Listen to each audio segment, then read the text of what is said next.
Assalamualaikum. Selamat pagi semua. Hari ini ada video untuk pengguna Toyota Avanza UMC. Apa beza dia kalau kita tak pakai kipas? Kipas enjin tu. Sebab Avanza dia menggunakan kipas clutch. Sekarang ni kita gunakan kipas elektrik. Apa saya nak tunjuk ni adalah RPM dia ringan lah. Nampak RPM tu.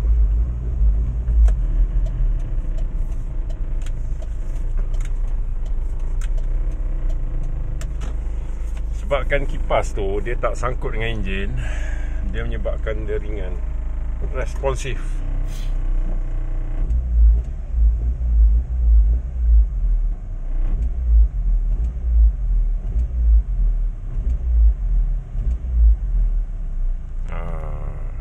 Dia responsif. Itu je. Sebab kita pakai kipas elektrik, mana enjin tu tak ada membawa kipas tu, beban tu tak ada dekat enjin RPM tu. Jadi lebih responsif. Lepas tu accelerate lebih ringan lah. Macam beza dia tak banyak. Macam kita pasang aircon dengan tutup aircon.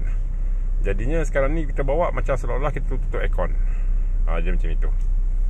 Alright, Assalamualaikum. Bye bye.